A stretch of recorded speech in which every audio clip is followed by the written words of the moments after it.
हा म्हणजे जॉईन तरी होतील.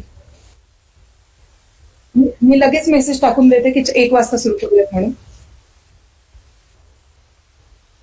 बरं. ओके. हो सर. हो हो, आपण त्याला एडिट करूयात ना. ते केलं का ते माझा आवाजाचं काम काय तर बंद केलं. देते मी तुम्हाला ती काढून देते.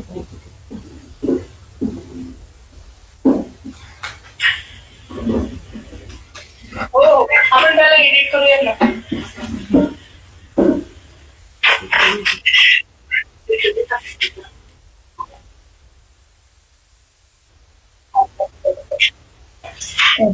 सुरुवातीलाच आपण शेवटी देऊयात का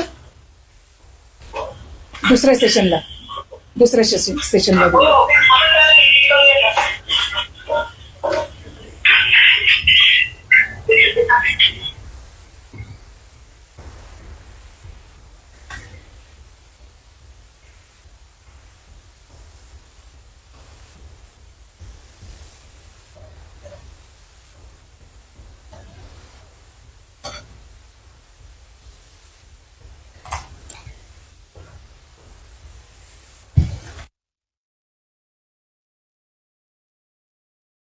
हो सर.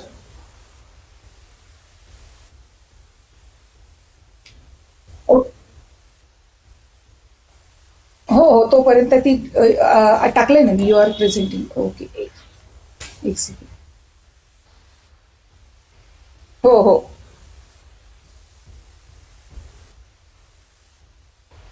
मी प्रेझेंट करते, प्रेझेंट केलंय. 1 मिनिट, मी पुन्हा प्रेझेंट करते तिला. ओके सर, 1 सेकंड करते पुन्हा.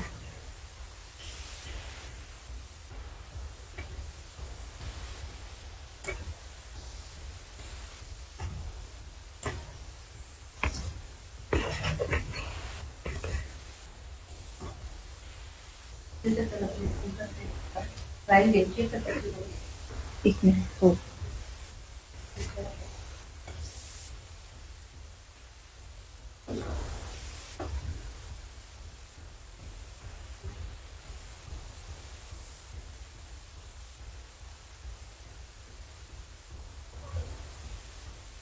आता विजिबल आहे सर. हो हो हो हो हो. घेते तिथपर्यंत. येस. स्लाइड शो ऑन केला तर मला इकडचं कम्युनिकेशन नाही करता येतं, म्हणून मग मी ठीक आहे करते.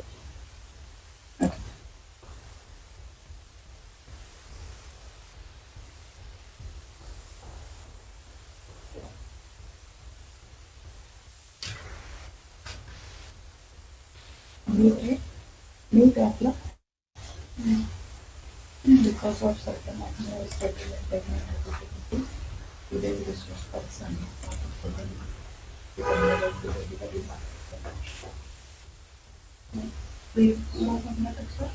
he already communicated us his presentation with YouTube.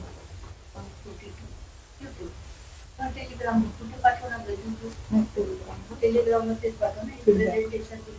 नाही त्यांचं बोलून करायचं. युट्यूबला नाहीच नाही, त्यांचं सांगायचं गरज पत्राचंच नाही. Due to certain unavoidable circumstances त्यांनी पाठवलेलं का असेल की लाईव्ह आपण टाकून देऊ शकतो.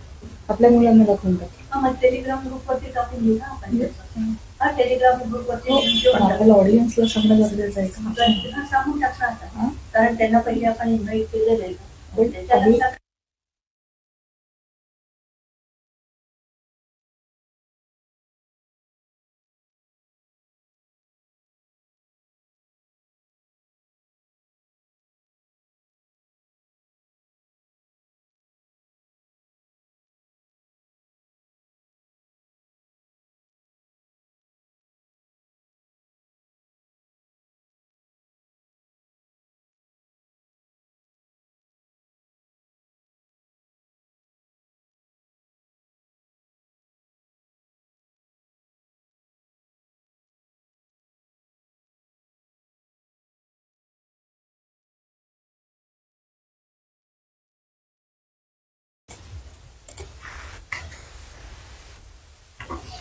काळे sir,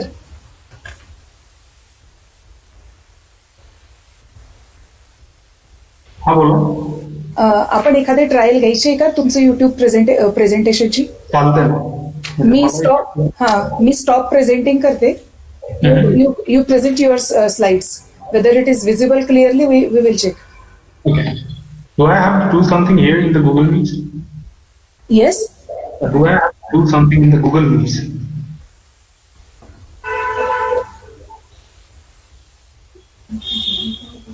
I didn't get what you said. Do I have to do something in the Google Meets first to share No. my screen? No. On your Google Meet window, there is present. I think there is microbiology presenting. Such tab is there. Yeah. At bottom. Your name, I guess. Sachita Bhambre is present. Okay. I'm going to stop my presentation. Okay. You try for your presentation. Okay.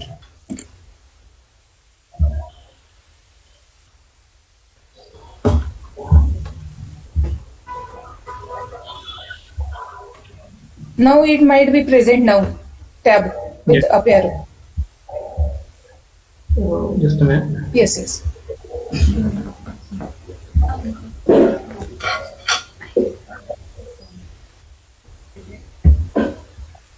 Can you see it?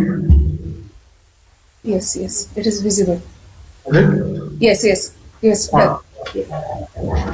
I'll stop. Slide show केला ते सरांना आपल्याला सांगता येत नव्हतं मध्येच.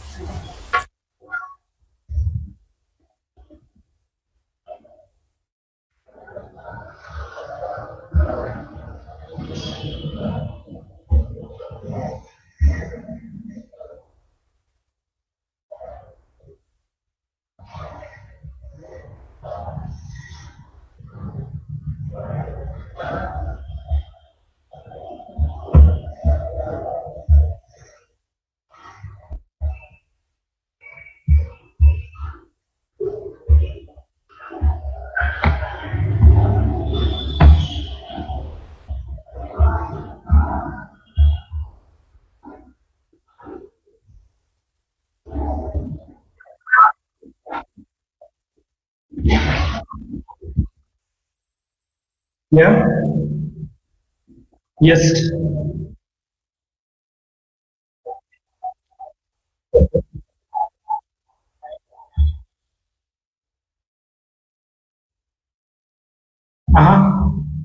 Okay, good enough.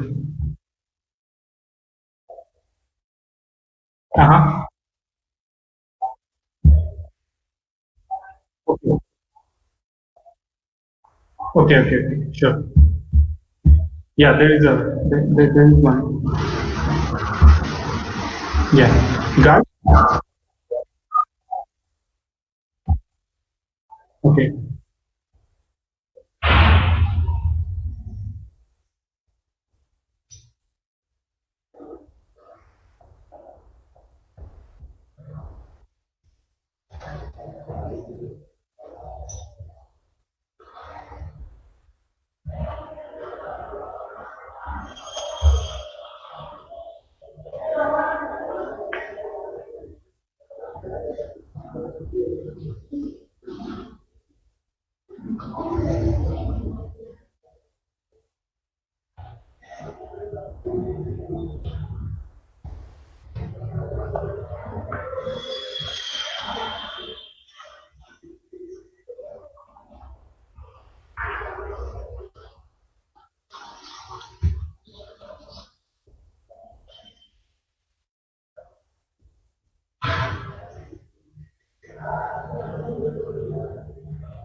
Hello, Kale sir.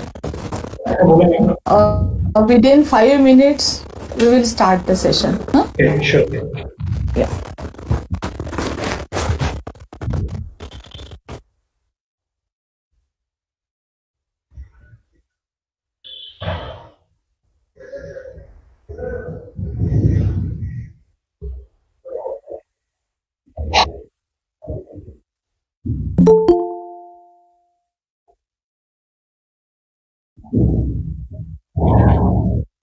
Yes. Sorry? It's 1:08. 1:08. 1 p.m. I'm in India.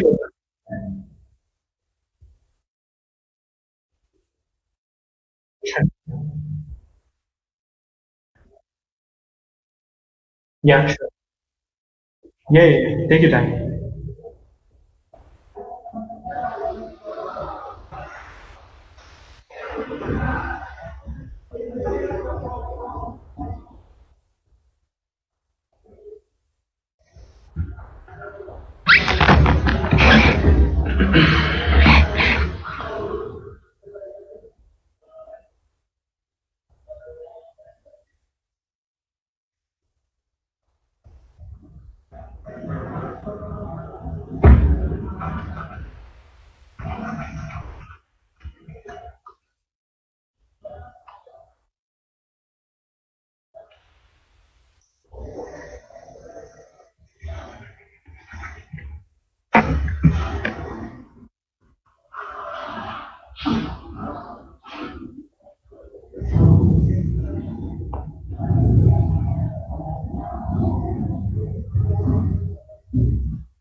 Now I will start.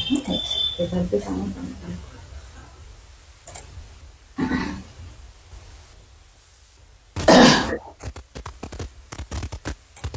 Good afternoon, one and all, and warm welcome to dignitaries and research scholar. I warm welcome today's resource person, Dr. Ravindra Kale. Firstly, I thanks very much for accepting our invitation as the scheduled lecture of Dr. Badhankar. Because of certain administrative work, he is presently not available. But Dr. Ravindra Kale accepted our invitation. So thank you very much, sir. Dr. Ravindra Kale, a Harvard alumna of Microbiology department from 2003 to 2006. He completed bachelor's degree from Government College of Arts and Science, Aurangabad, and completed his master's in biophysics from Government Institute of Science affiliated to Dr. Babasaheb Ambedkar, Marathwada University. He has completed his PhD work after duration 2013 to 2017 in Faculty of Science, Pulaski University, Czech Republic. The title of his PhD thesis, Role of Reactive Oxygen Species in Oxidative Damage and Dynamic Nature of PS2 LHC2 Supercomplex. Presently, he is working as postdoctoral research in Department of Biological Science, Louisiana State University. He has a teaching experience in India as an assistant professor in Department of Biophysics, Government Institute of Science, Aurangabad. The highlighted area of his research is the oxidative radical reactions PS1, LHC1, LHC2 and PS2, LHC2 supercomplexes, photosynthesis, mass spectrometry, cryo-EM, structural biology and biochemistry, biophysics. On his name, there are 5 publications in impact journals with total impact factor of 39.582. He has awards and achievements like the Dean's Award, Pulaski University in 2017, Doctor's Award for Excellence, C.R. Hanna for Biotechnological and Agricultural Research, Pulaski University in 2017.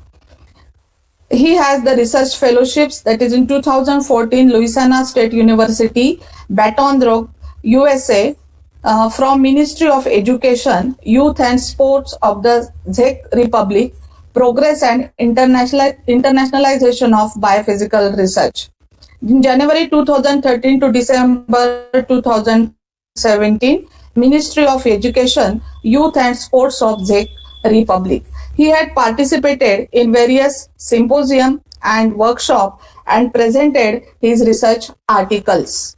He is an early career member of Biophysical Society and American Crystallographic Association. So we are very much lucky that we have got today such eminent scholar personality, and definitely the student will get benefited by his talk. Today, he is going to present on structural characterization of photosynthetic membrane protein. I welcome you. I warm welcome you, Dr. Ravindra Kale, and request you to deliver your lecture. Thank you very much.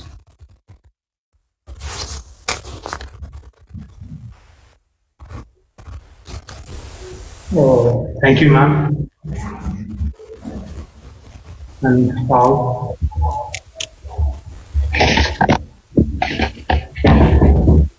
Is my screen visible? Yeah. Yes, it is visible. All right.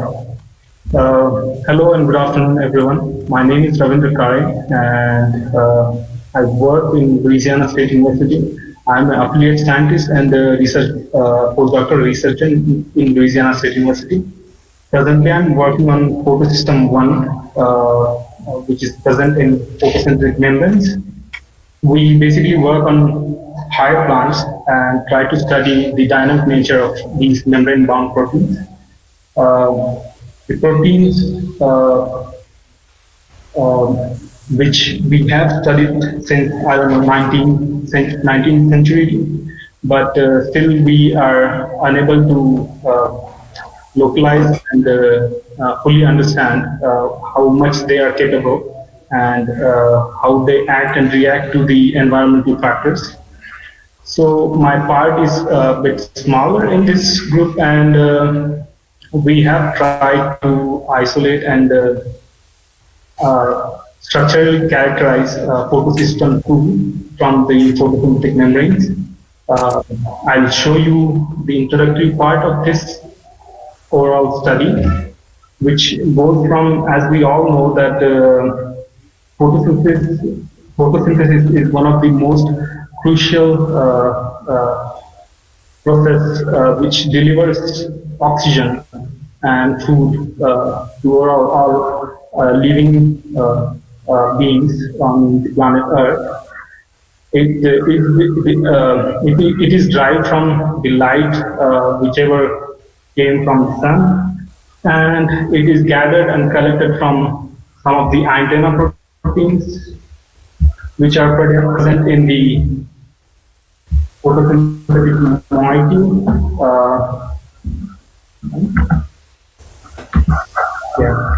So there are basically two basic components of photosynthesis, which are photosystem 2 and photosystem 1. They are bound with something called antenna complexes and the core of the protein. These are about 200 proteins gathered together and work collectively to deliver electrons and giving out energetic forms of molecules such as ATPs and carbohydrates, which are required for the fulfillment of the life. Light basically is gathered by these trimeric LHC forms, which are present or which are bound to the core of the photosystem 2, and intermediate to that are some of the internal antennas, which are CP42, CP47, and 26. I won't go in details. You might not understand much of this, but so this is the structure that we have resolved in 2017. This is the largest supercomplex, which contains around 200 molecular subunits of these cofactors which are present, like these small proteins which are present in the photosystem 2. We have delivered this 5.3 angstrom unit structure in 2017, and this structure was resolved using cryo-electron microscopy. Usually we know that crystallography is the ancient technique which is the backbone of structural biology, and up until now it was the only technique which was used and employed to study limitations due to the preparation of the samples and such. So cryo-EM, or negative stain electron microscopy, is much advanced and kind of superior in this aspect that it is easy to use and much more reliable and gives out output as and when it is needed. So this was the structure which we have delivered in 2017. This is something from this very same C2S2N2 structure, which you can see here. This was electronically matched with the electron density map of the structure which we have from our study to the crystallographic structures that were available from the NCB or other such. So these are some of the cofactors or the accessory antennas which were present, which was not found previously, and we were able to isolate and kind of interpolate the results with these structures. And so basically this is the core of the photosystem 2, and the accessory antennas are something like this. which can be seen in the structure. You can also get this structure from RCP.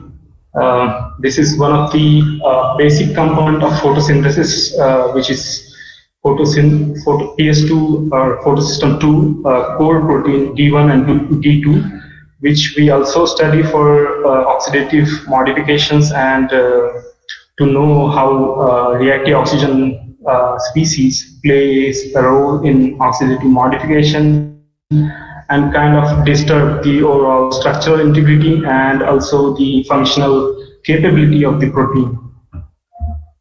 So we basically try to summarize our study for the ROS, presence of ROS. These are basically the two sources of oxidative modification in photosystem 1 or 2 or whatever it is present in the nearby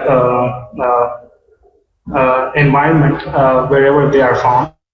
So as we know that photosynthesis, in photosynthesis, water is oxidized, oxygen is liberated, electrons are extracted, and they are delivered further to the nearby proteins for the for other processes to be taken out or to be carried out the overall process of photosynthesis.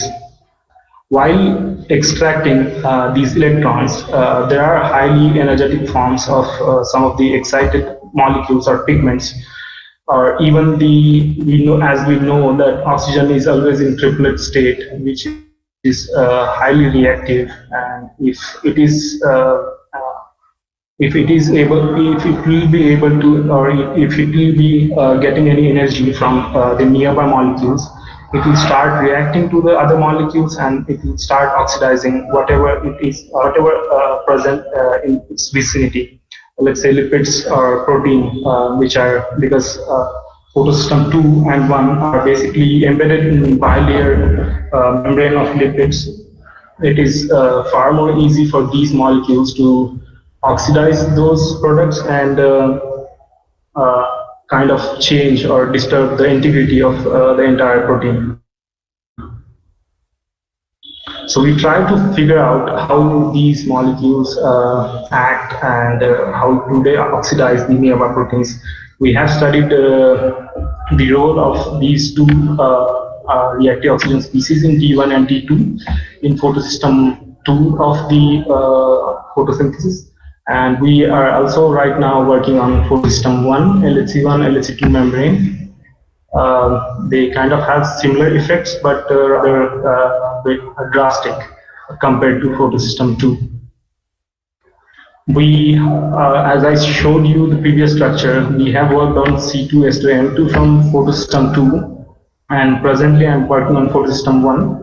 And we are trying to figure out how they behave in presence of reactive oxygen species. So I would slightly discuss what are methods we use and try to simplify how I basically work on things. I won't go in much of detail that maybe I don't know if I will not be able to explain it properly or how it would be, but I try to summarize it as good as possible. These are few of the techniques that we employ to study what are the roles of reactive oxygen species, how they behave, if proteins that we are isolating are in good shape, or in functionally they are apt, and also if we could go for further studies for the structural integrity of the same proteins.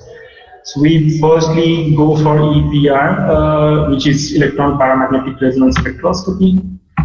We use spin trapping. It is kind of a technique that whatever the electron in the outermost orbital of the molecule is present, which is unpaired basically, we try to trap it, or we try to catch that very same, we try to trap or catch that electron with this spin trap. These are some of the chemicals like oils, and we use this spectrometry, which employs magnetic and electromagnetic radiations to measure the spectra of the molecule. which delivers or which gives out if they are functionally good or not. Then we use basic techniques like SDS page, clear native page, lithium LDS page is super's density gradients with ultracentrifuge, immunoblots, protein digestion, and mass spectrometry. Recently, we have purchased some arbitrats, which are a bit better than thermoscientific LTQFT. We have transition electron microscopy, and recently we have shifted to cryo-EM, which is Titan, and there are a few CCD cameras which can show you the actual or in vivo oxidation of the proteins. Then we also go for confocal laser scanning microscopy, which also gives out the in vivo measurements for the oxidation of the protein with some few dyes or some techniques which are employed with that. So how do we isolate or separate is the basic question of in protein biology. Basically, in proteomics, it is very crucial to separate the protein or in its native form. It should be functional. It should be compact, basically, and it should not lose its integrity overall. So we do this in two techniques, as I said. We use either CN page, which is clear native page, which gives out the separation of the protein molecules or the complexes which are present. Let's say there are few proteins which are acting together to form something or to give out or deliver something.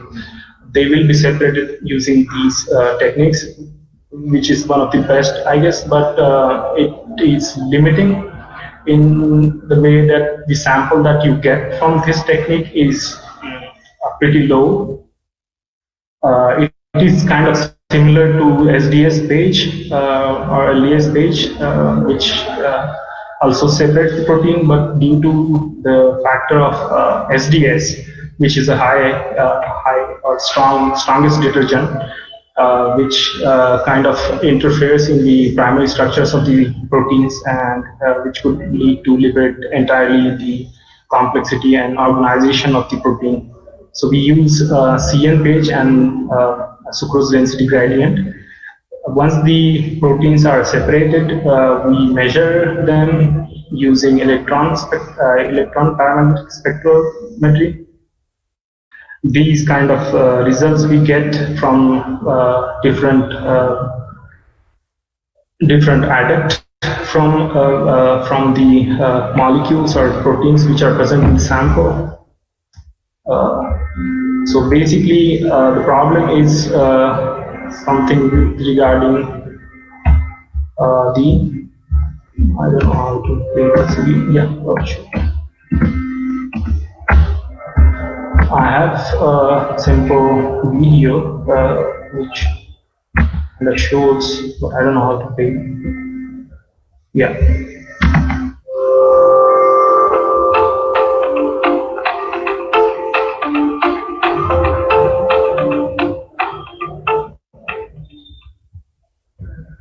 Sodium todecyl sulfate, or simply SDS, is a strong detergent that has a long hydrophobic tail and a polar head that carries a negative charge. SDS is thus an amphiphilic molecule that has both hydrophilic and hydrophobic properties. When SDS is present in aqueous solutions at a high enough concentration, spherical structures will start to form so that the hydrophobic tails are buried on the inside, and the charged hydrophilic head can interact with the water molecules.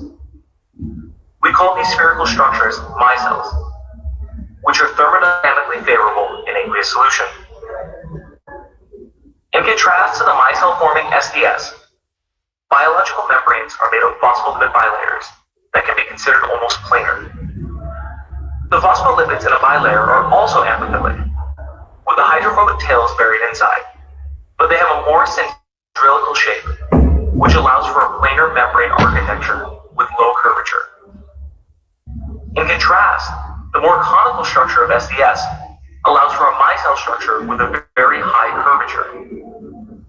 When cellular membranes encounter SDS micelles, two things are likely to happen. First, conical SDS molecules can insert into the lipid bilayer, burying their lipophilic tail in the hydrophobic interior of the membrane. This causes a curvature stretch in the membrane, which is likely to rupture and create holes. The cell is considered lysed, and the content is released. Second, SDS micelles can extract lipids from the membrane, which causes an asymmetry in the bilayer, also leading to curvature stress.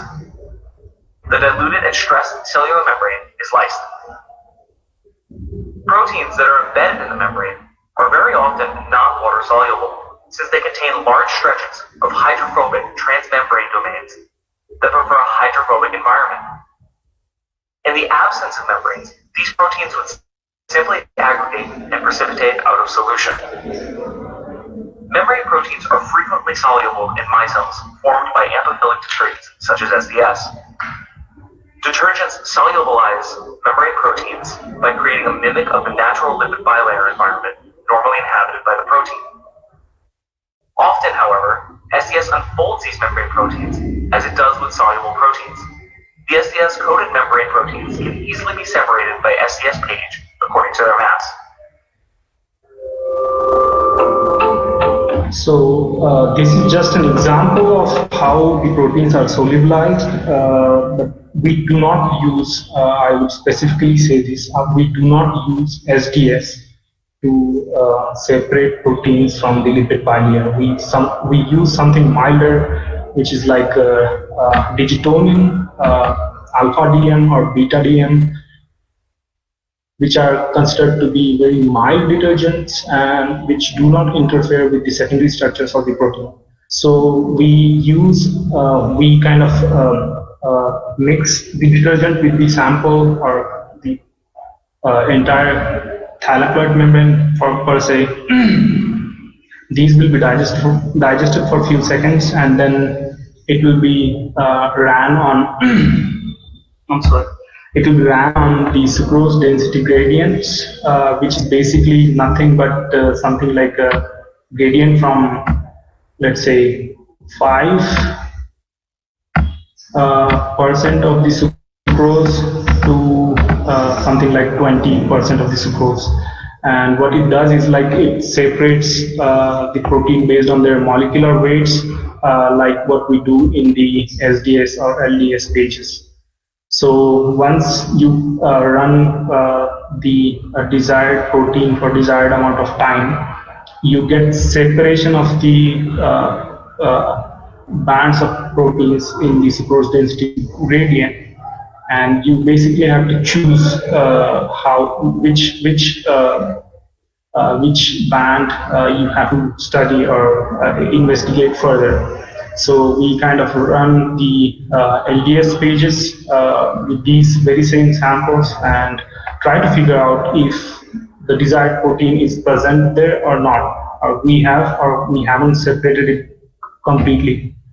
To do that, we also go for some of the second dimensions of the page, and we employ antibodies against the desired proteins, which gives out if the desired protein is present in the sample or not.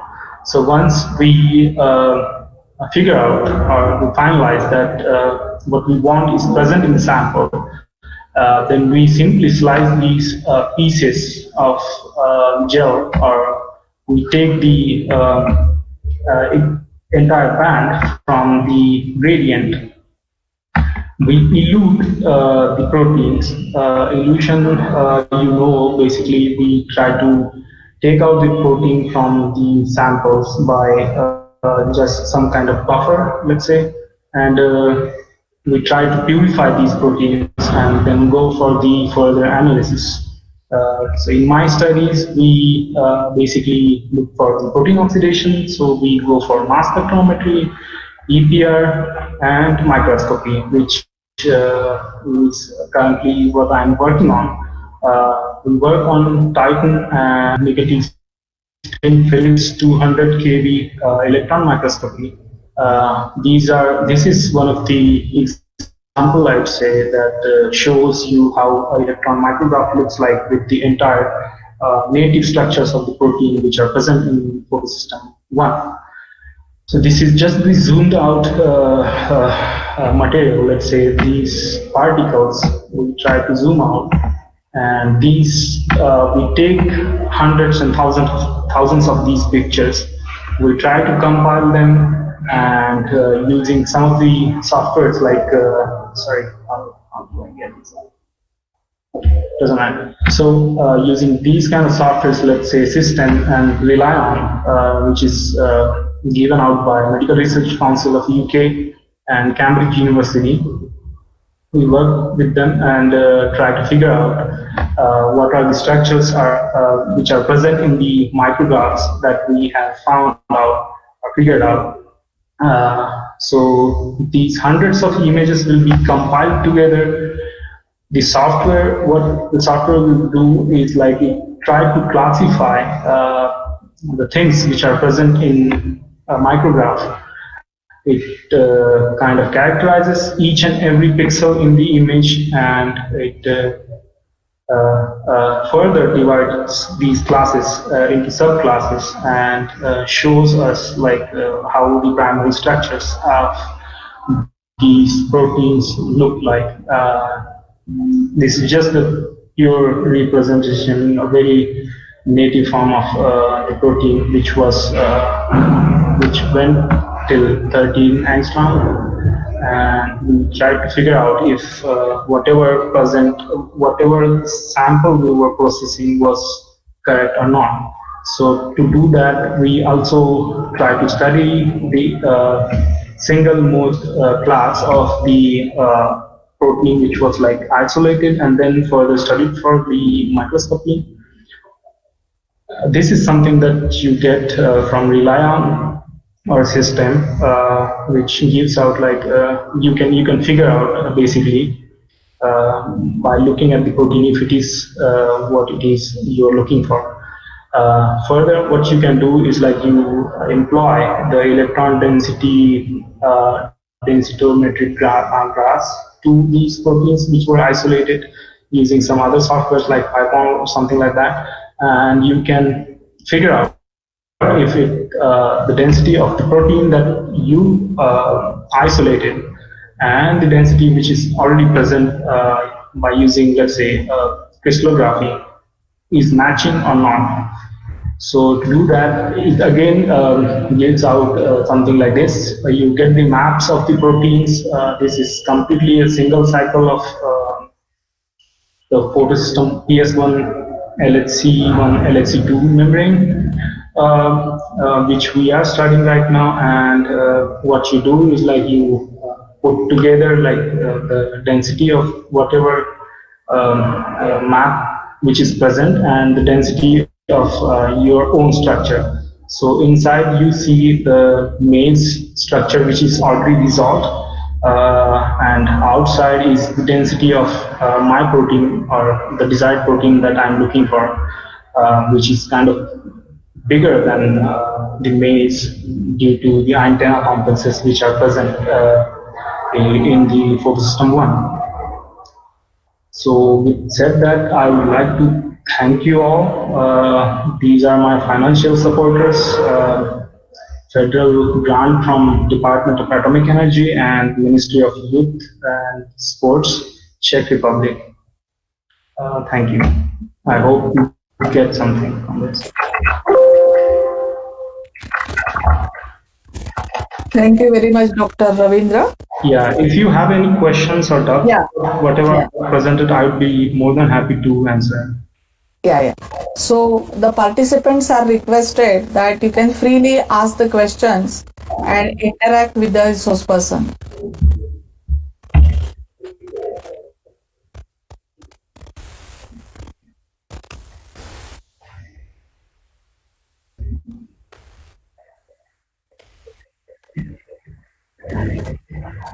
Yeah, hello? Hello. Yeah. I think, sir, this particular topic is totally new for the student. Yeah. So might be some questions are there in their mind. If Yes. if they have circulated on our Telegram group, definitely I will forward that to you, and we will. Yeah. So, from the organizing committee, sir, I feel extremely thankful. I express my sincere thanks that within a short notice you are ready to deliver the lecture. It is a very interesting topic which has a research base, and I know that how inputs one has to give for development and reach at a such height. I know this. It is your presentation. It is a very interesting. It is a instrumental. As the students of biophysics, they are very well known about their skills in instrumentation, and they are very enriched with the molecular aspects of these biomolecules.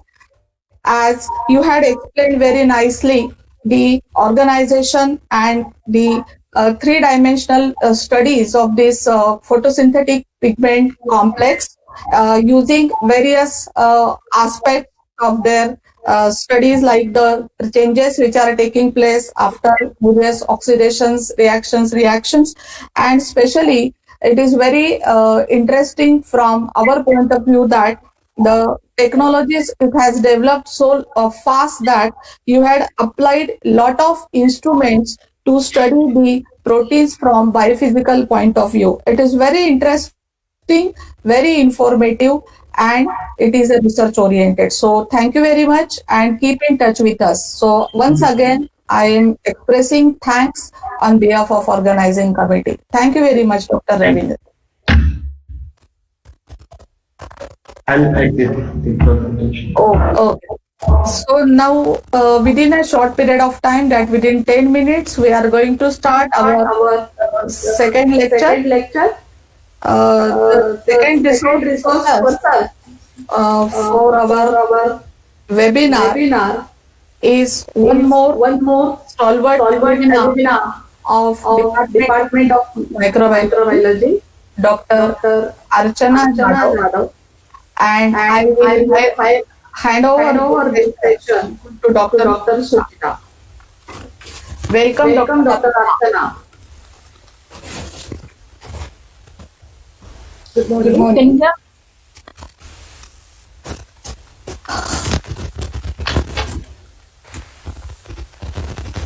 Good afternoon, everyone. I'm here to introduce our today's guest, Dr. Archana Jadhav.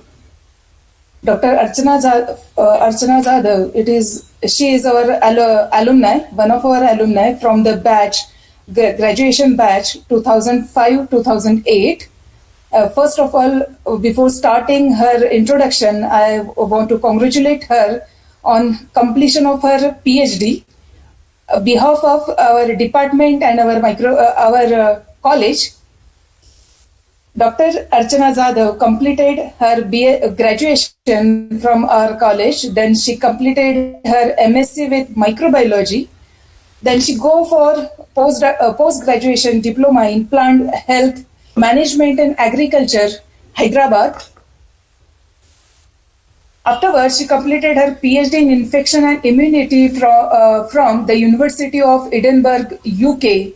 She qualified GATE and NET examination. She received Newton Fund for her PhD. She worked as e-learning developer in Prebyte Institute. She has experience for GCMS and pesticide residue analytics in Hyderabad. She also worked as project manager at Elora Biotech and Agro Services Private Limited, Aurangabad. She also worked as lecturer in microbiology in her own institute, Government College of Arts and Science, Aurangabad. Presently, she is working as a beamline at Beamline Support Scientist at Diamond Light Source Havel Science and Innovation Campus in Oxfordshire, UK. She working in the field of correlative microscopy of cryostructured illuminations, microscopy, X-ray microscopy involvement, collaborative life science projects. She published research papers in international journal, also presented her research work in various conferences. She have completed various training programs related to pesticide analysis and sophisticated analytical instruments. She have experience in handling number of sophisticated analytical instruments like HPLC, GLC, FTIR, UV visible spectrophotometer, GCMSMS, AAS, flame photometer. So today we have such a vibrant and motivated researcher to motivate our students with progressive experience in culture, cell culture, molecular biology and virology. I welcome Dr. Archana Zadav and request to start her with her presentation. Thank you so much for kind introduction, madam. Can you guys hear me? Yes, Are you guys audible? Yes. Okay. Hope everybody's doing well in this pandemic. Things are critical everywhere. I'm really glad to be here joining you at the end of the session. Just give me a minute. I'll open my presentation.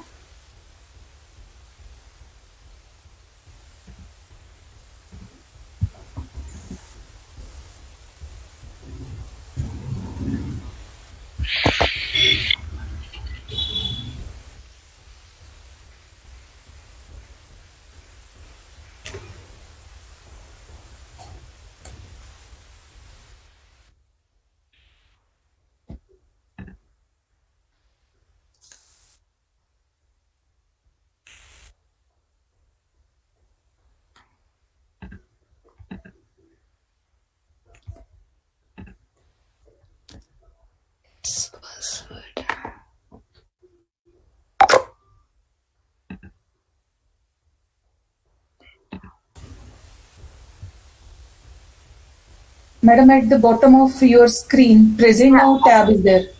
Yeah. I'm just opening. Yes. Just give me a minute. It's taking time.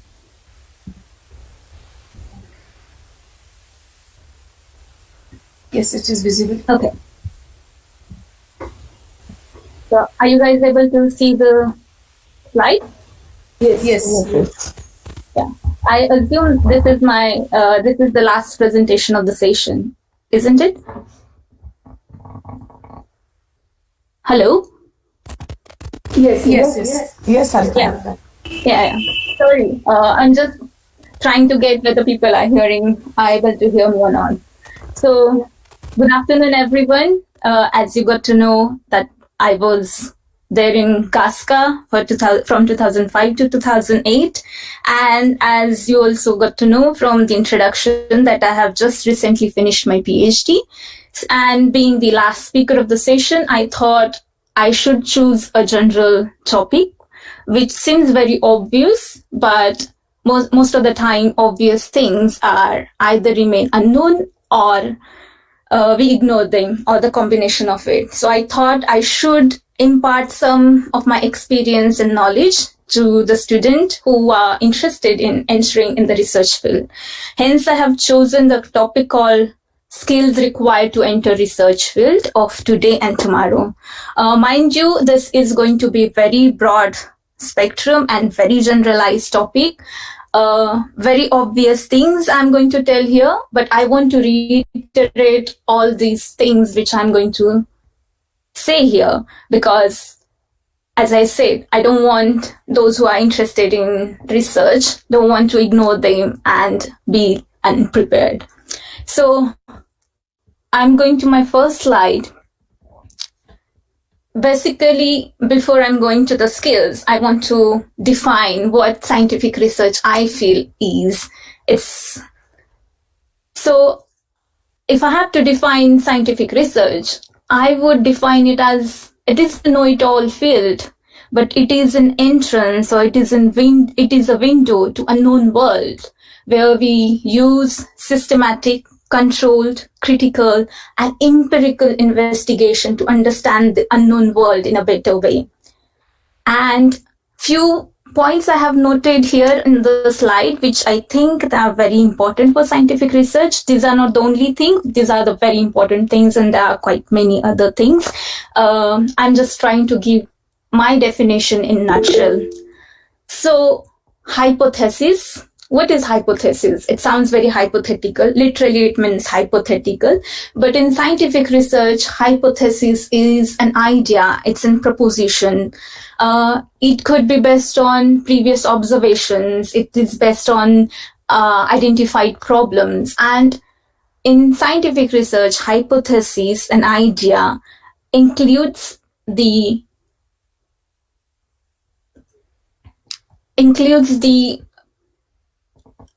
scientific observations and use of experimental designs to either approve or disapprove that hypothesis, which needs logical and critical thinking, where you need to know about tools, techniques, methodologies to use to prove or disapprove that hypothesis. After using different types of tools, techniques, methodologies, you generate some evidence. And what evidence you generate, it has to stand the test of reproducibility and statistical significance. Now, one may ask, what is the importance of statistical significance in scientific research? It is very important to know whatever you've done in the research field is not one chance event, but it's the real and reliable data, which gives you confidence to conclude and infer things. So this is in nutshell what is scientific research. How's today's research field look like? I'm generalizing on broad spectrum I'm talking here.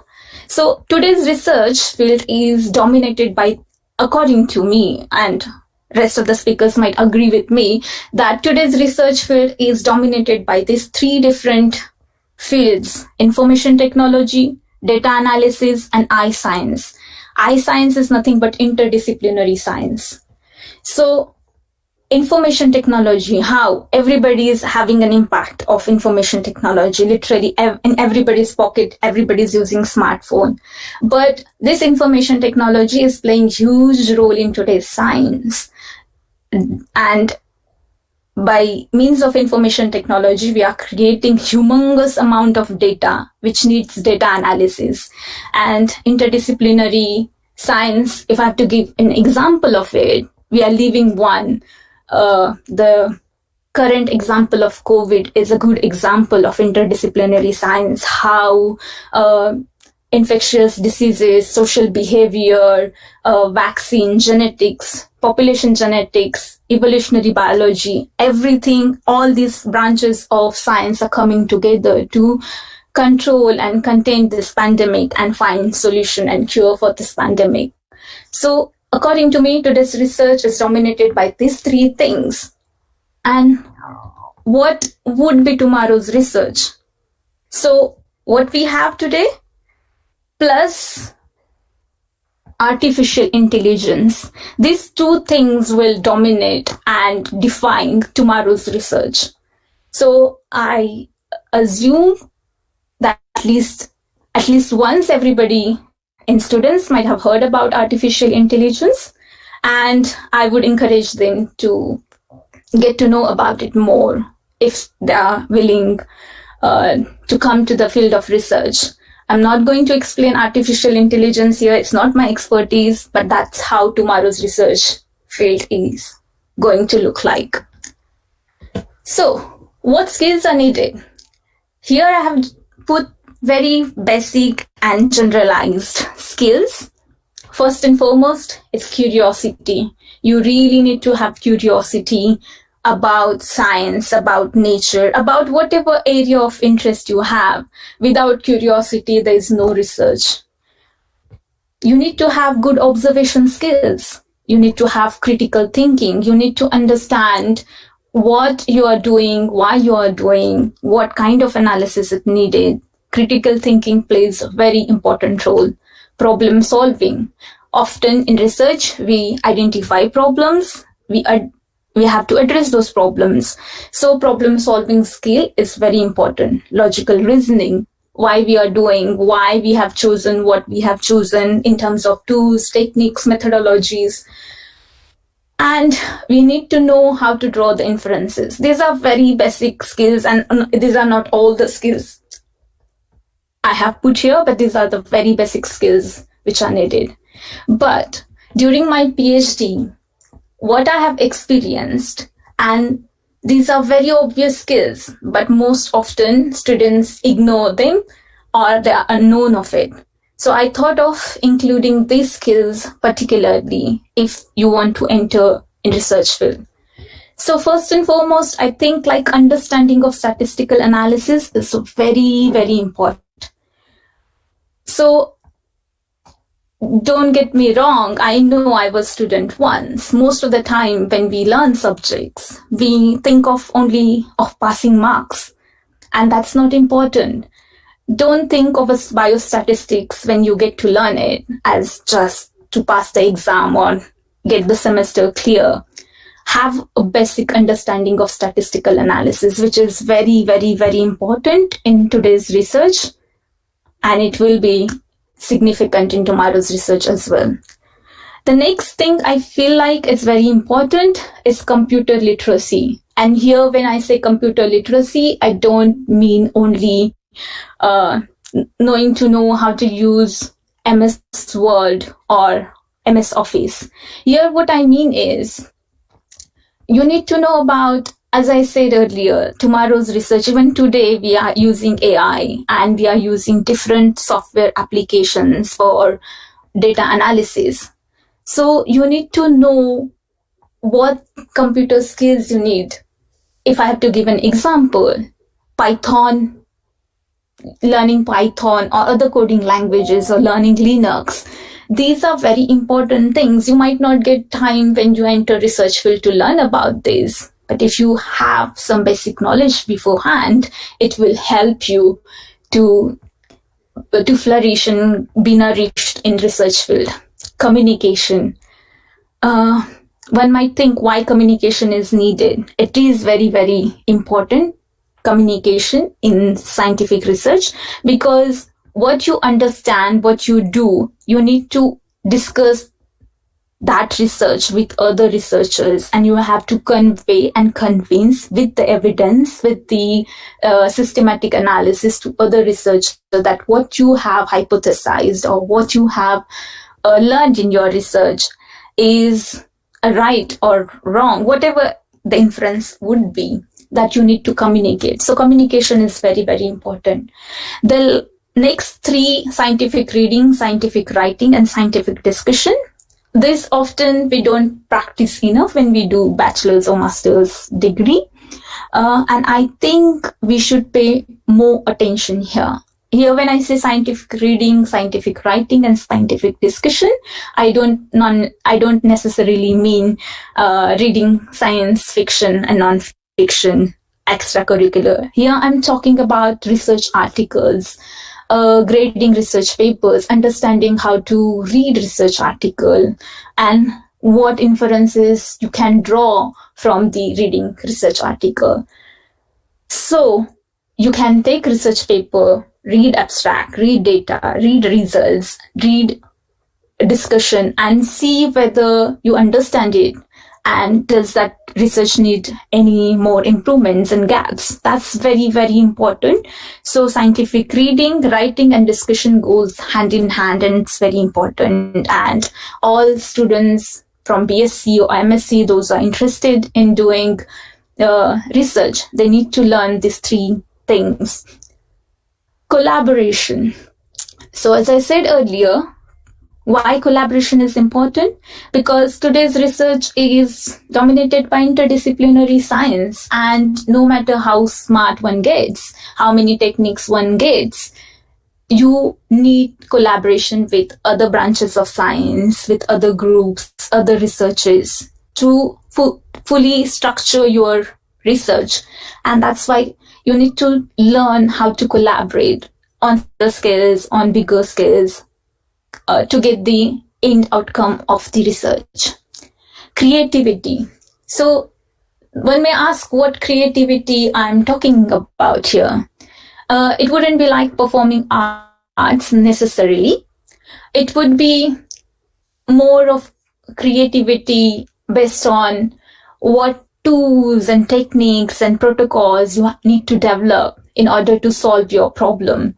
Mind you, whatever research you might do in future, you might not have protocols and procedures available for each and every problem. You need to come up with protocols, techniques, combination of things in order to find solution, in order to find answer to your scientific problem. So in that sense, creativity is very, very important. Next skill is very much required if you want to do research, that is patience. And take my word, patience is very, very, very, very important to do research. You cannot be impatient. You cannot do research when you are impatient.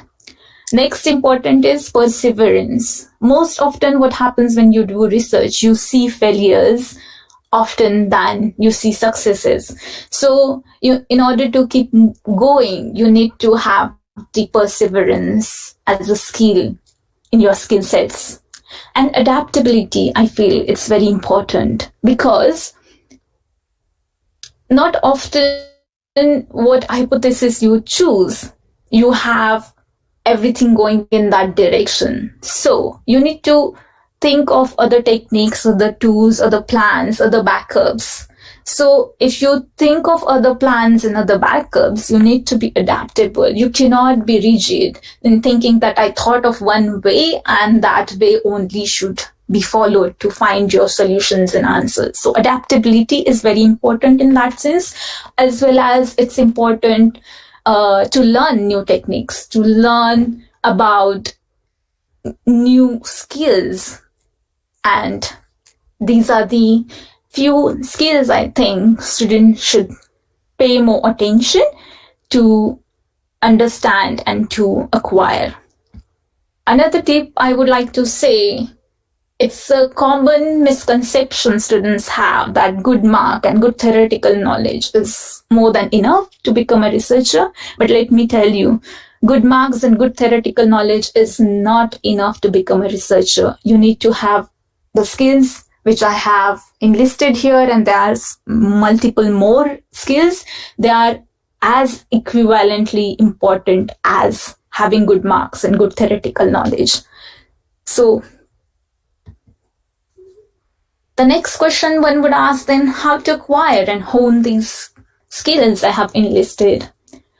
So I'm going to give very basic and general tips here, but these are very important. First and foremost, I feel like everybody should be comfortable with themselves. And what I mean by comfortable with themselves, when you start studying about science, not necessarily every student understands science at same level,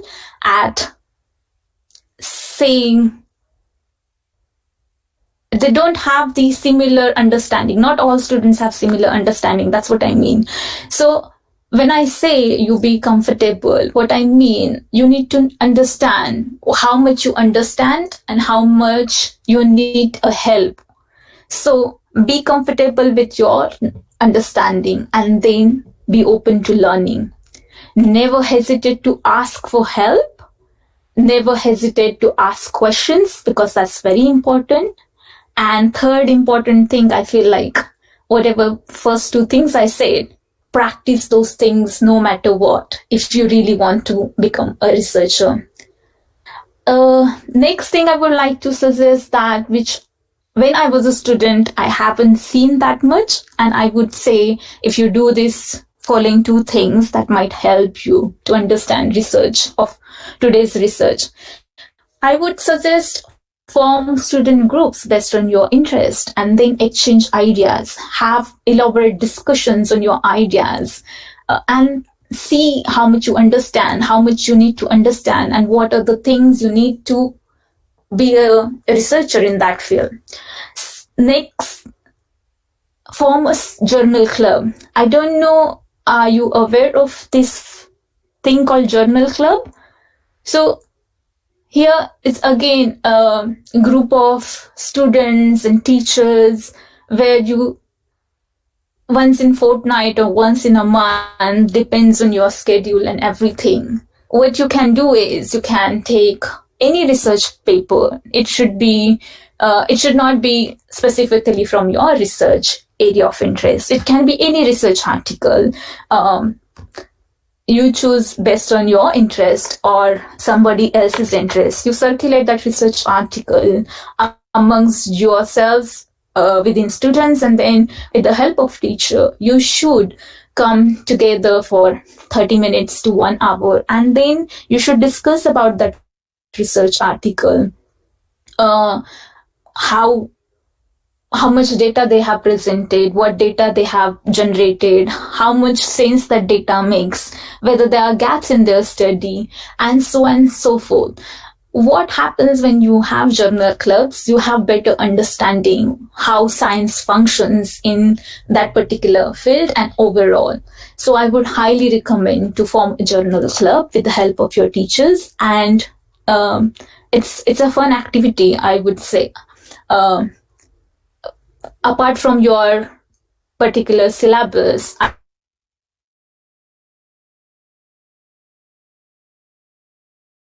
next one I have pointed out here, it's communicate your topics using classroom presentation. I think it happens, but you can increase the frequency. You can choose your chapter or topic of interest and then present in your classroom in a fun way, in an entertaining way, which would lessen the burden of explaining as well as making that knowledge very, very absorbable for everybody. And next thing I would say, help each other. That's very important because no research is done in isolation. So you need to learn how to work in teams and cooperate with each other. That's very important in research. So next I would like to say the importance of experience. But before I go there, I would highly recommend identify what are your interests in whatever research field you want to go. It can be applied to any research field, but try and identify your interest and then find about opportunities and scopes in those fields. And after identifying, get some experience. There are two ways of gaining experience. Either you can enroll yourself in training and courses. There are so many online courses and trainings, and there are courses happening in universities. Go get exposed to those trainings. And another way, which is not so conventional, that go for volunteering. So what do I mean by volunteering? Let's say somebody has an interest in genomics, genetic study. So find a lab which works on genomics or genetics, or whatever branch of genomics you want to work on. Find a lab, go to the lab, talk to the people, ask for the opportunity for volunteering. It might not be financially paid, but you will have a lifetime experience to see in close proximity what exactly goes in the field of genomics.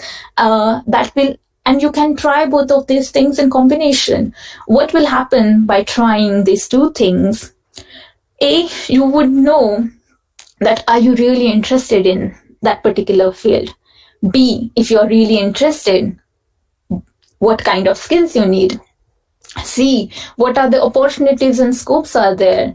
And D, how to prepare yourself to be a researcher in that particular field. And last but not the least, you will also get to know whether you are not interested in that field. So you can change your path there and then find something else to do.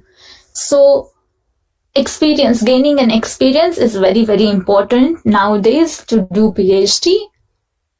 That time has gone where you can do just BSc or MSc and then crack the exam and then go and enroll for PhD.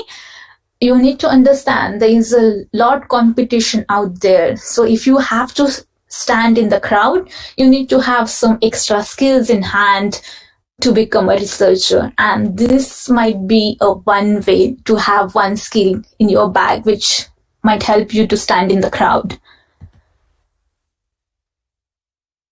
So if I have to give my example, where do I fit in this? What have so-called skills I'm talking about? So you might have got a gist of it from the introduction. But if I have to explain myself, this is the path so far I have taken. I have done BSc and MSc, and doing bachelor's and master's degree have gave me a great deal of understanding mostly on theoretical level, that how science is and how fascinated I am by science. Then I went on in the field of teaching, which gave me tremendous confidence of communicating my idea of science to the students. Then I decided to do post-graduation diploma in plant health management. It was 1-year diploma. I did it in Hyderabad. I got to know about agricultural science in great detail in that 1 year. I got to learn about plant health management and what overall things go into the plant health management. There were 2 specializations when I was doing that course. That was biosecurity and pesticide management. And I chose pesticide management because I was keen on learning analytical, agricultural, agrochemistry. So I chose pesticide management as my specialization. And during that specialization, I got hands-on experience with advanced techniques like GLC, HPLC, atomic absorption spectroscopy, FTIR, and so on and so forth.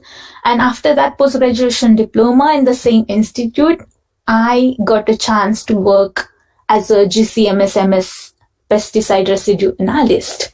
And it was amazing experience. It was quality control lab. It was also doing quality management, and I got to learn about many different aspects of quality control, quality management, and pesticide residue analysis. Then for a little while, I decided to switch the path, and I became production manager.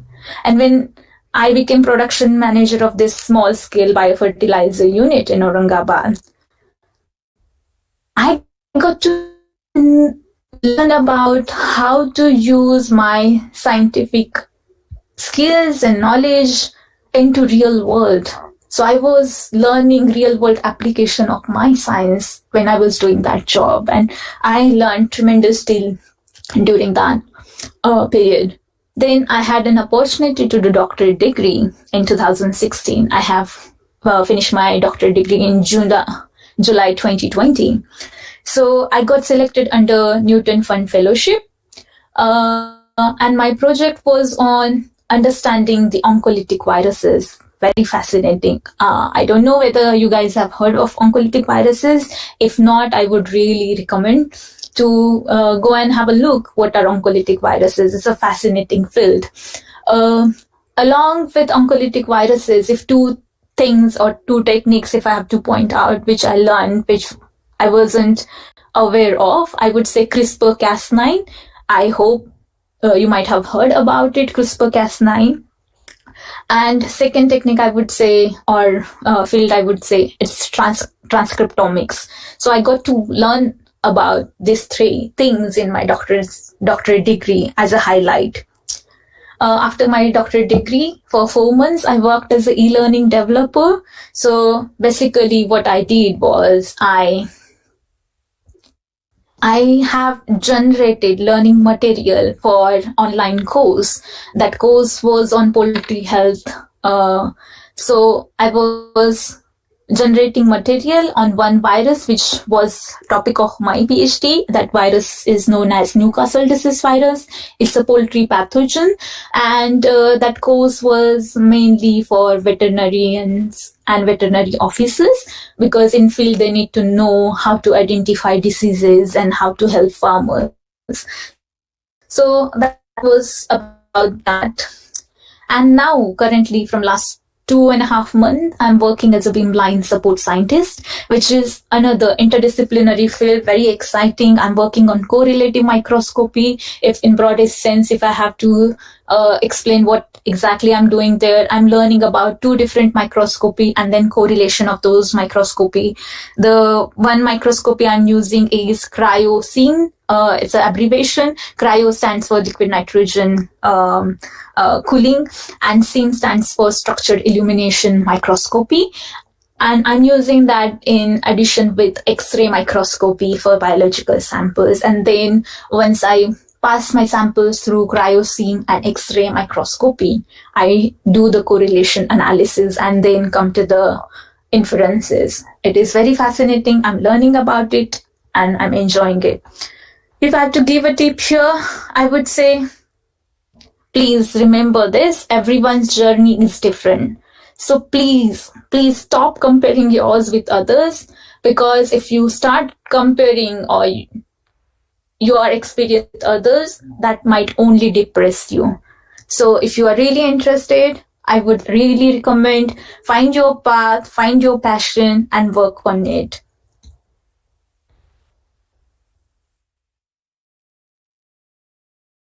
So one slide I thought I should include about fellowships. If you want to do PhD within India, outside India, there are so many fellowships out there. I can't enlist all of them here, but I thought I would put some representative examples. So first 4 scholarships, they all are Indian scholarships. You can apply for them. There is an exam.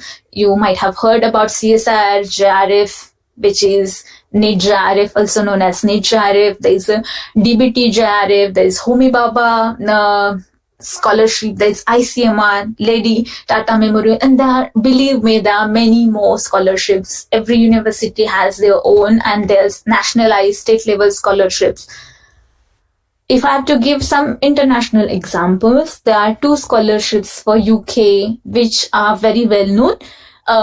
Rhodes Scholarship, it's given by Oxford University. There's a website I have quoted here. You can go through that website and see what are the qualifications are required and what are the formalities if you have to apply. The same way there's a Cambridge Scholarship, that's again from the Cambridge University. And believe me, there are so many other scholarships. I couldn't enlist all them here on the PPT, but I have enlisted 3 websites which might help you tremendously. If you go through these 3 websites, you will have better idea. The number of scholarships are available out there. You can just choose your area of interest and then find what scholarships are out there and what are the formalities. You will find everything online. It's not that difficult. It just, you need to know how to prepare if you have to apply for one. And few tips. These are very general tips, but I can't resist myself giving them. So here it goes. If you want to do PhD, I would highly recommend always choose fully funded PhD.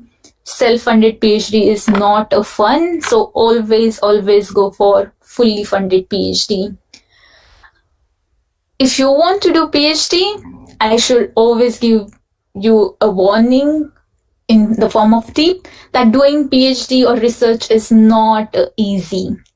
So why I'm saying this? Because if you don't know why you want to do PhD or research, if you really don't know the real reasons, you might be frustrated in those 4 to 5 years of time, because PhD or doing a research is not a degree, or it's not a straightforward degree like BSc or MSc. There are no exams or structured form of PhD. It's more like a trials and tribulations and triumphs, and as I said earlier as well, more often you see failures than successes in PhD. If you really don't have passion for it, you might feel frustrated and depressed. So please do PhD only when you are interested and you know why you want to do it. Another very important thing I like to say here, that just because you do PhD, things don't become easy. Why I'm saying this, because it's most often times I see this notion in society among students that, like, once you have this degree means your life is sorted or everything is very easy, everything is smooth. That's not the case. It's like, if I have to use an analogy here, I would use an analogy of video game. Like, when you play video game, at every level you have different challenges, and at every level, when you pass it, you acquire some skill sets, and then you apply skill sets from previous level to another level to overcome hurdles and complications of advanced levels. So after doing PhD, life is like that only. Whatever skills you learn in PhD, you will apply those skills to have better understanding of advanced and more complex and nuanced problems of research and overall life. I would also recommend culture some hobbies. You do research or you don't do research, that's irrelevant here. But do culture some hobbies, because cultured hobbies will help you in your difficult times, in your low times, and everybody goes through their low times, their difficult times. So please have some hobbies and culture them. Also, I would like to say that appreciate your failures as much as you appreciate your successes, because most often you learn more from your failures than from your successes. So try to appreciate your failures. You definitely are going to learn more. And the last tip, I'm not being discriminatory here, I'm just more relatable to girls. So I want to say this to girls. Please believe in yourself. Don't doubt yourself as much as you do if you want to do something in your life. So with that, I would like to say thank you, and hope whatever basic or generalized topic I have chosen here is of some help for you if you want to come to the field of research. And there, I would like to end my topic.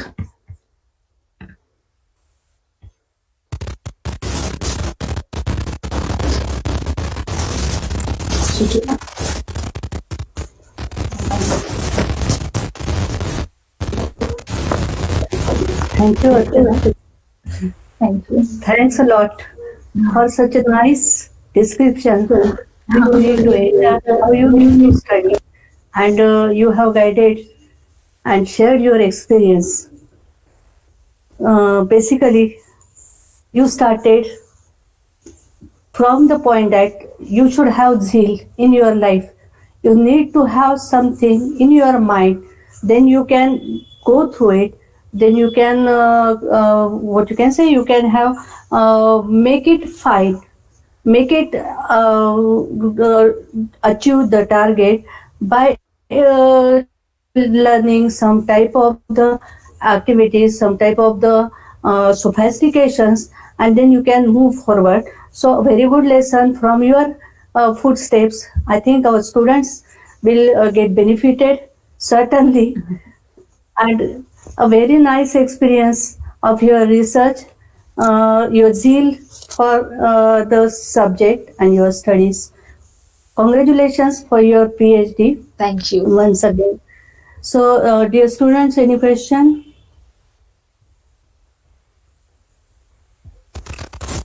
Archana, Yes. just I want to ask how you approach to achieve Newton Fund Fellowship.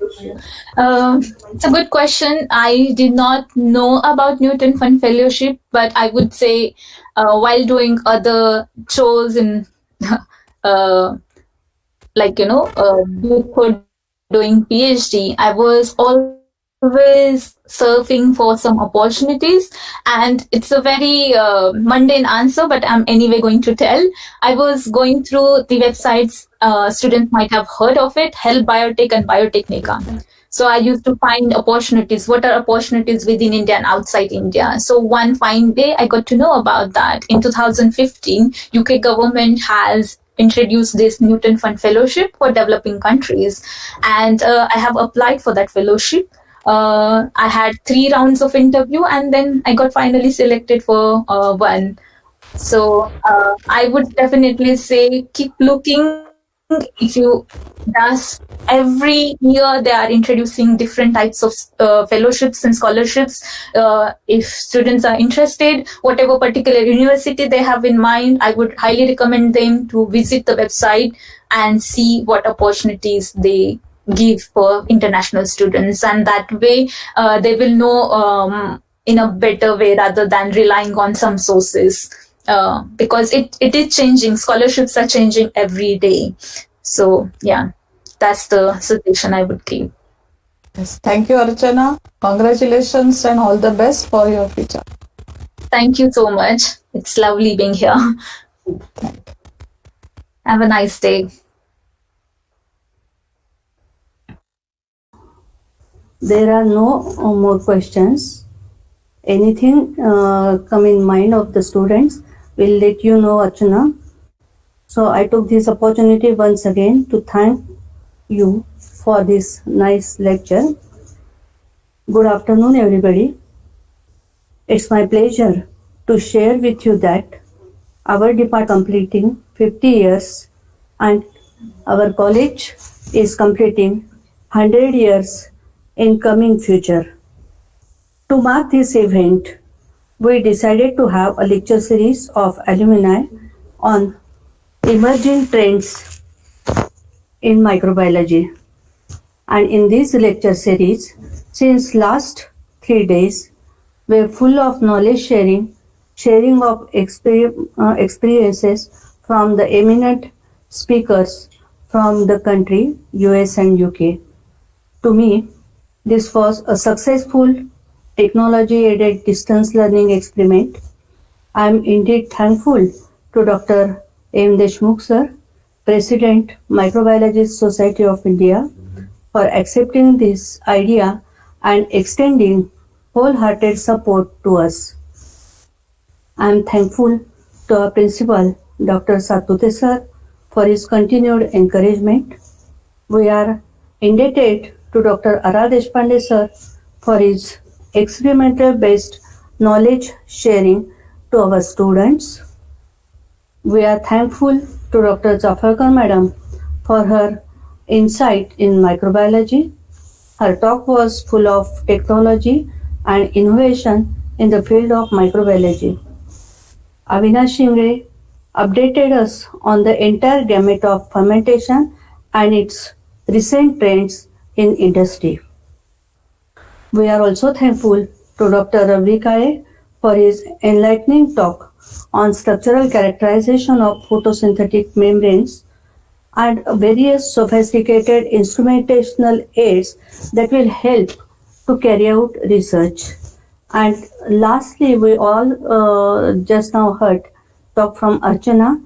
So she already guided to you students how to apply for the research, what qualities you must have to appear for this research field, and this is again a path going to a successful career which is shown by just a senior to you, which is just flew back in our department and she achieved this great success.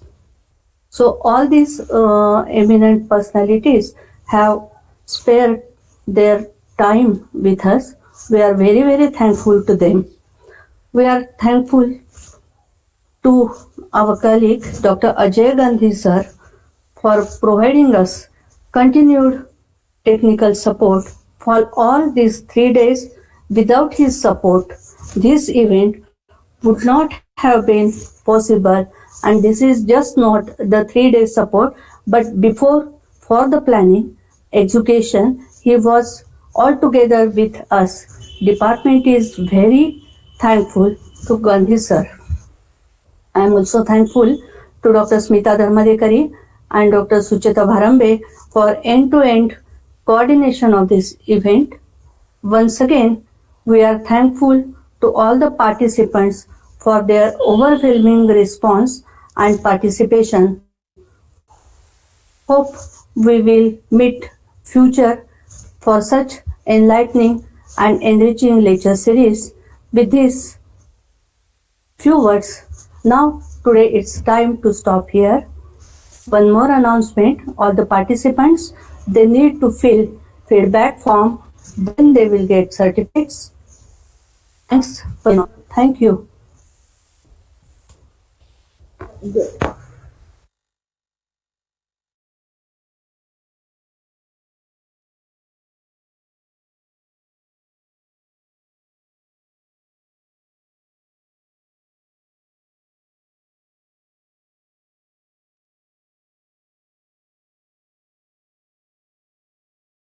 बोला Gandhi sir, बोला.